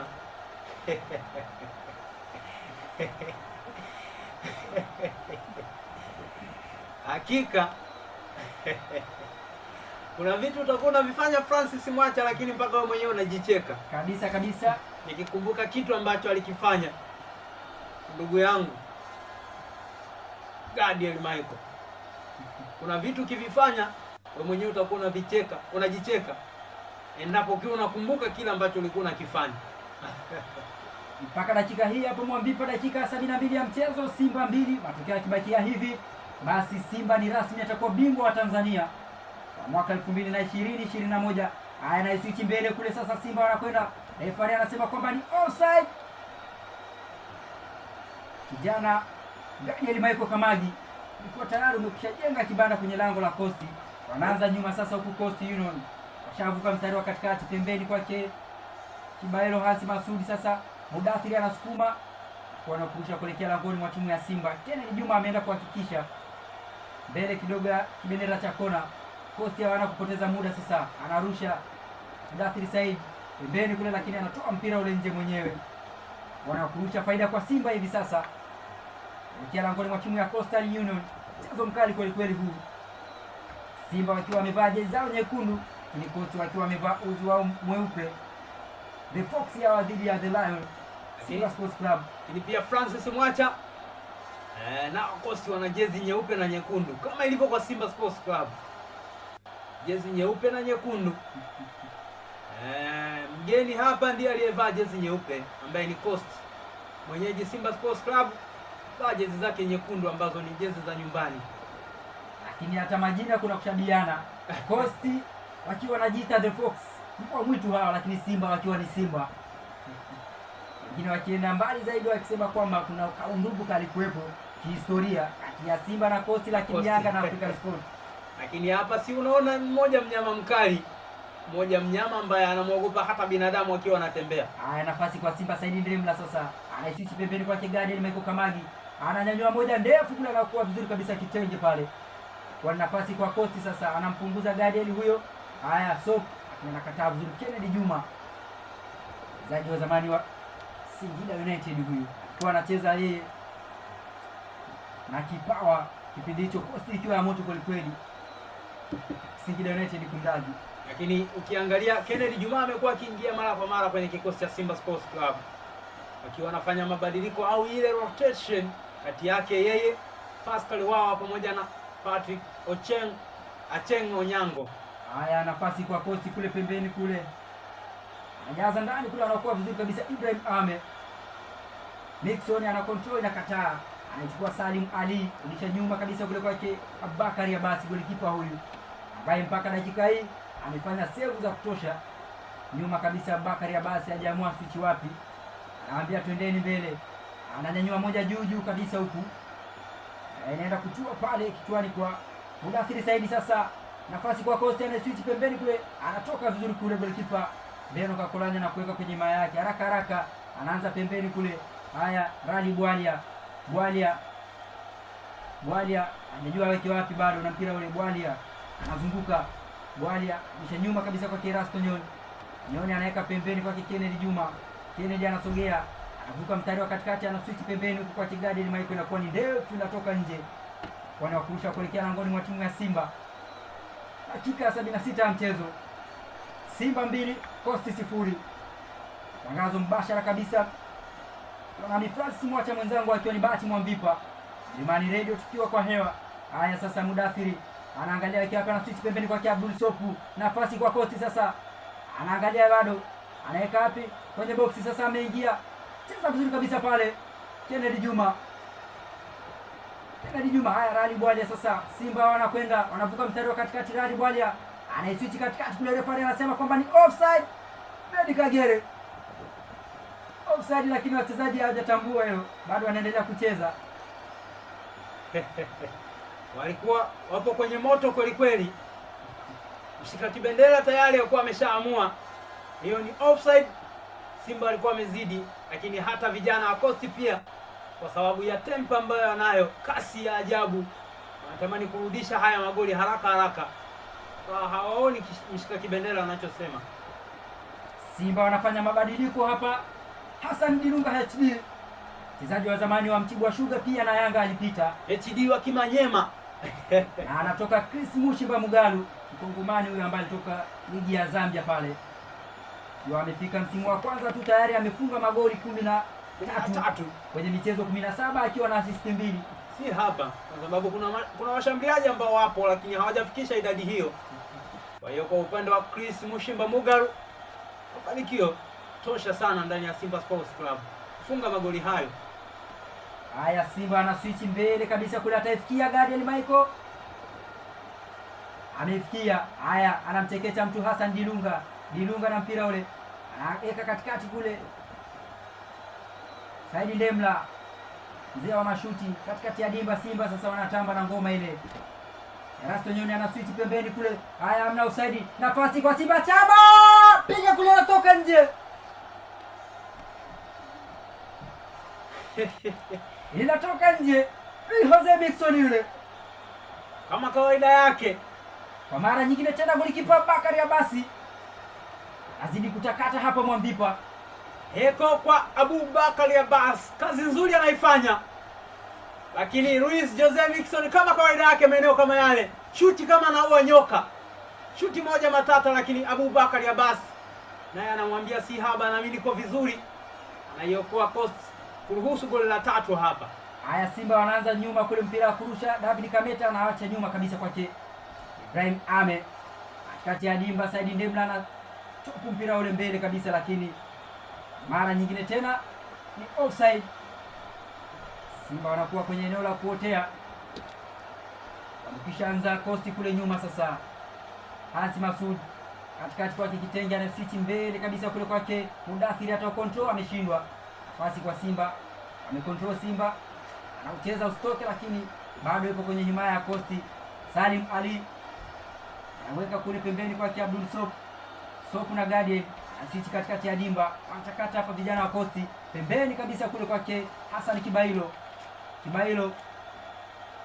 mwekee Abdul Sopu, lakini anakataa Simba. Nafasi kwa Simba, Rali Bwalia sasa anachekecha mtu pale katikati ya Dimba. Rali Bwalia bado anang'ang'ana, Rali Bwalia pale, refari anasema ni foul kuelekea langoni mwa timu ya Coast. Rali Bwalia alikuwa anakwenda na hesabu wa kwanza, wa pili, wa tatu, lakini kijana Salim Ali akamwambia uwezi endelea zaidi ya hapa. Lakini anamwambia kijana, mpira sio ugomvi, acha tucheze fair tu. Kazi nzuri ambayo anaifanya Rali Bwalia, mchezaji ambaye akiwepo katikati ya uwanja basi lazima tu utamuona iwe isiwe, kwa ajili ya ufundi wake, udambu mwingi sana Rali Bwalia. Saidi Ndemla baada ya kukaa nje kwa muda mrefu, basi yupo ndani muda huu. Nyuma kabisa kule Rasto Nyoni anaipiga mbele kabisa kule, vijana wa Simba wanaamua kubaki wasiende kwenye eneo la kuotea. Anaanza kule Pascal Kitenge na golikipa wake pembeni kabisa huko kwake Hansi Masud. Saidi Ali kati, Abdul Sopu anang'ara kweli kweli. Haya, anatambuka mtu wa kwanza, anakwenda kule sasa. Coast wanakwenda piga mpira ule, lakini walichakula kwa golikipa Beno Kakolanya. Anawaambia tulieni sasa. Beno Kakolanya, dakika 81 ya mchezo, Simba 2 Coast 0. Pembeni kule anaanza kule Rasto Nyoni kati ya Dimba. Simba wanaanza taratibu, anaweka kule kwake, yule ni Saidi Ndemla, anajaza moja ndefu kabisa kule, atafikia Mixon. Sasa pembeni kabisa kule anamwacha mtu, anaingia Mixon, nafasi kwa Simba, anakataa vizuri kabisa pale kijana Chombo, kwa nafasi kwao kuokoa mpira ule. Sasa wanakwenda kule, lakini bado Simba wanakataa nyuma kabisa kule. Haya, Simba bado wanakwenda shabuka mstari wa katikati, anarudisha nyuma kabisa kule. Kidavi Kametabutu ambaye na switch ndani na kwa ovyo kweli kweli, kuwaona mwenyewe. Naona Juma Mgunda kiti akikaliki, lile benchi ni kana kwamba amechomelea misumari. Kiti cha moto kweli kweli, sababu hatma yake ligi kuu Tanzania bara msimu ujao. Ukimalizika mchezo huu hapa, kuna timu mbili pekee zimekamata hatma ya Coast kusalia ligi kuu Tanzania bara au tusimuone. Haya, Simba wanaanza nyuma kule, Medi Kagera atafikia, ameshindwa. Haya, bado nafasi kwa Medi, mkipa Abubakari Abasi anapiga mpira ule unatoka nje kwa kurusha kia langoni mwa timu ya Coastal Union. Wana kimanumanu hawa The Fox kutoka pale jijini Tanga. Abubakari Abasi mpaka sasa hata mimi niseme ndo man of the match kwa upande wa Coast.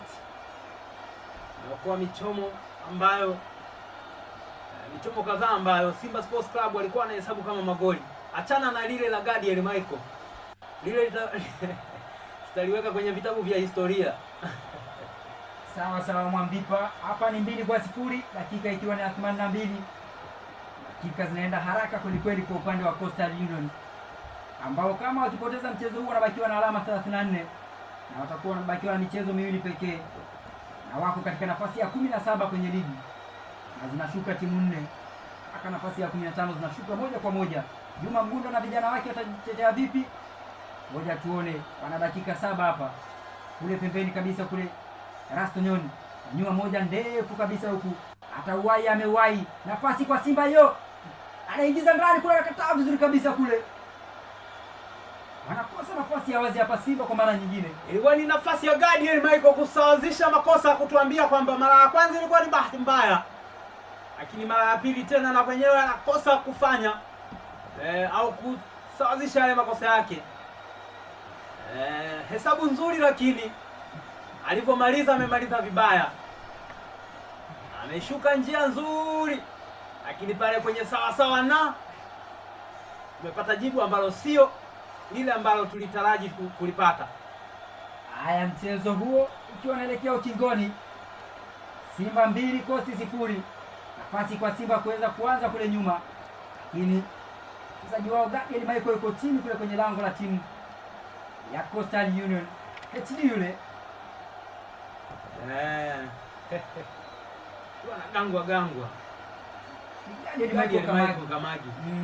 Nadhani ni baada ya ile move ambayo alichomoka akamtoka vizuri sana golikipa Abubakar Abbas, lakini finishing yake, vijana wa Coast walikuwa wamesimama tayari, vijana wawili bila shaka walikuwa ni Biha pamoja na mwenzake Kitenge, walikuwa tayari wameshafika kwenye mstari ule kusawazisha makosa. Simba sasa wanaanza nyuma, Saidi Ndemla nyuma kabisa kwa Erasto Nyoni, kaka mkubwa anafichi katikati. Sasa Kennedy Juma angalia weke wapi, anaweka pembeni kabisa kule kwake Ibrahim Ame anaweka kule pembeni kwake David Kameta Duchu, anaiacha kwake Mixon. Sasa anachekecha mtu, anarudisha nyuma kabisa kule kwake Ibrahim Ame. Simba wanaanza nyuma, Kennedy Juma anaweka pembeni kabisa kwake Erasto Nyoni. Erasto Nyoni anaangalia weke wapi, anaweka katikati ya dimba, anamwacha mtu sasa vizuri kabisa, anaenda sasa Gadiel Michael anachungulia kwenye boksi, ataweka vipi? Vizuri kabisa pale jana huyu ajani kweli Pascal Kitenge huyu ataa vizuri kabisa, anambia Simba mwezi nipiga goli la 3 hapa. Anaenda kurusha Gadiel Michael kwenye lango la timu ya Coastal Union, aweke wapi?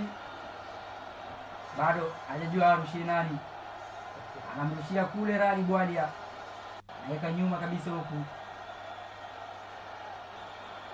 David Kameta, yule ni Ibrahim Ame, yule Ame amkia Kennedy Juma nyuma kabisa huku mstari wa katikati. Simba wanacheza kwenye eneo lao, wanavuta Coast waje. Haya, Saidi Ndemla anaichop moja ndefu kweli kweli, ataifikia, amefikia. David Kameta Duchu anajaza moja ndefu mtafuta Medi Kagere, lakini hakuwa ni chakula kwake Abubakar Abbas. Anza haraka Coast katikati ya dimba, Salim Ali anaitupa pembeni kule, ataiwai au ni Beno ameiwai, anaanzisha naye haraka pembeni kule David Kameta Duchu. Haya, anavuka mstari wa katikati, Simba hao anarudi nyuma sasa kwake Erasto Nyoni, nyuma kabisa kule sasa David Kameta bado yuko na ngoma ile, unajua yake wapi? Katikati kwake Kennedy Juma ambaye ametakata kwenye mchezo huu, pembeni kule kwake Gadiel Michael. Haya, Mudathiri Saidi anauwai mpira ule, lakini wapi?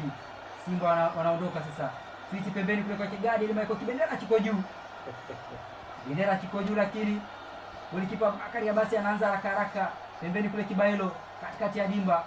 Haya, wanakwenda kule Coastal Union sasa, Salim Ali nisha nyuma kabisa kule katikati ya dimba, Coast wanatamba. Sioni dalili zozote za Coast kuweza kutumua magoli haya kwa jinsi ambavyo wanacheza. Nikana kwamba tayari wameshakubali yaishe, shanyosha mikono vijana wa Coast. Sawa vijana, mmetuotea, mmepiga kwenye mshono. Mchezo uliopita walitoka sare ya goli 2-2, mchezo wa mwisho ligi kuu soka Tanzania bara, wakiwa hawajatulia, hawajakaa sawa sawa, wanakutana na hili mbungi la Simba Sports Club, wakiwa wanataka kutangaza ubingwa kwa kishindo zaidi. Pointi 3 za leo, nadhani pointi zao zitakuwa zinafikia 79 pointi 79 ambazo haziwezi kufikiwa na timu yoyote ile, hata iweje. Huyu atakuwa ni bingwa tayari msimu huu 2021 Simba Sports Club, 4 mfululizo, na huenda ile kauli ya mara 10 zimeshabaki. Yamebaki makombe mangapi? 6.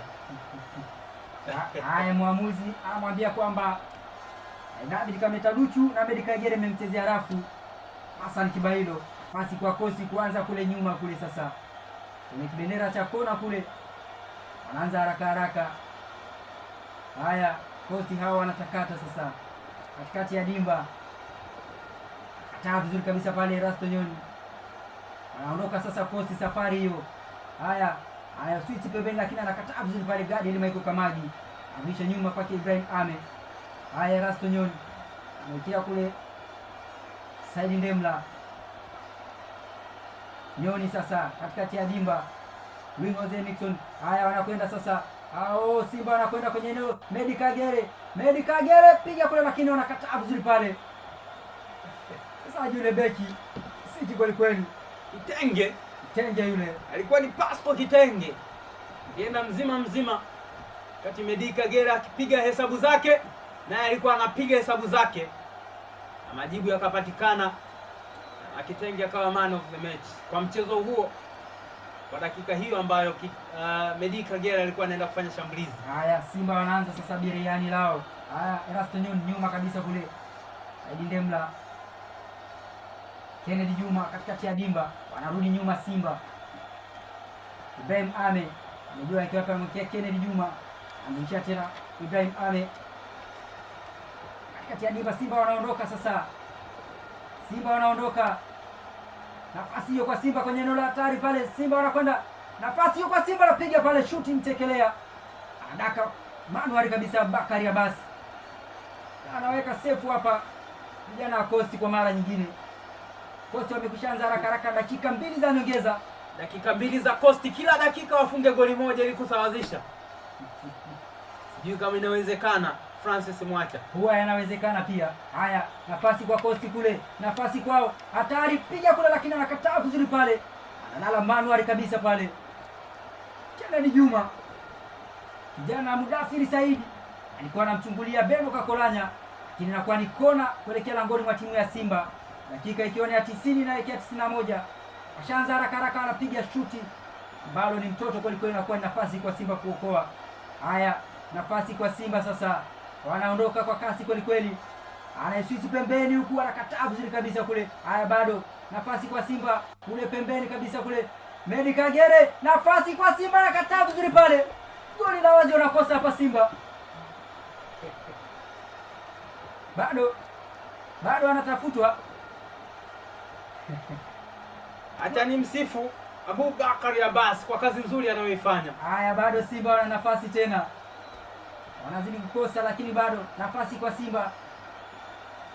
Anamfinya mtu, afanya nini? Haya Rali Bwalia anamchekecha mtu, Rali Bwalia anaingia kwenye 18, nafasi kwa Simba. Kosa nafasi ile tena kwa mara nyingine. Kwani Simba wanataka nini? Swali ni je, Simba wanataka nini? Kana kwamba wameshapiga hesabu zao, goli 2 zinakaa sawa kwenye mahesabu. Pointi 3 muhimu, ubingwa kibindoni. Huenda labda hawataki kufunga magoli mengine, kwa sababu nafasi takribani 3 za haraka wanazipata Francis Mwacha. Wanachokifanya wanajua wenyewe. Nafasi 3 za wazi wanazipata Simba, lakini wanashindwa kuconvert kuwa magoli. Nafasi pekee ya kuadhibu tena vijana wa Coast, lakini wanashindwa kufanya hivyo. Huenda huruma imewaingia. Huenda ile huruma imewaingia vijana wa Simba. Haya nafasi kwa Simba, mchezo na mpira umekwisha. Simba bingwa. Ni rasmi sasa, Simba ni bingwa. Na sio bingwa tu, ni bingwa mara 4 mfululizo. 2021 Simba bingwa, lakini ni bingwa mara 4 mfululizo. Lakini anatoa ubingwa huu kwa kishindo, kwa kuwachakaza vilivyo vijana wa Coast kutoka pale Tanga. Watu ambao wamekamata hatma ya Coast msimu huu ligi kuu soka Tanzania bara watabaki kuwa maadui ambao tayari wameshaaga mashindano, pamoja na ndugu zao Kagera Sugar ambao na wenyewe pia wanajipapatua wanajitutumua wasiporomoke daraja msimu huu. Kwa hiyo mziki wa Coast unabaki kuwa mgumu na mlima unakuwa mzito, kwa sababu mpaka sasa wanabaki nafasi ile ya 17, pointi zao 31, michezo 32, wamesaliwa na michezo 2, lakini michezo 2 hiyo wamebaki na vijana wa Mwadui baada ya hapa, lakini mchezo wa mwisho kabisa watakuja kumaliza dhidi ya vijana wa Kagera Sugar kutoka pale Kaitaba. Mashabiki wa Simba wanashangilia kweli hapa, lakini wachezaji pia wakipiana fair play kule uwanjani. Simba akiwa amefikisha alama 79 hivi sasa ambazo timu yote haiwezi kufikia. Bila shaka Simba ni bingwa, walikuwa wanahitaji alama moja, basi wamepata alama 3. Nasi tuseme kwamba Bahati Mwamvipa, Francis Mwacha, hatuna la ziada. Nishe matangazo haya kwake Ibrahim Chawe Mikoteni aweze kuhitimisha. Simba 2 Coastal Union 0. Simba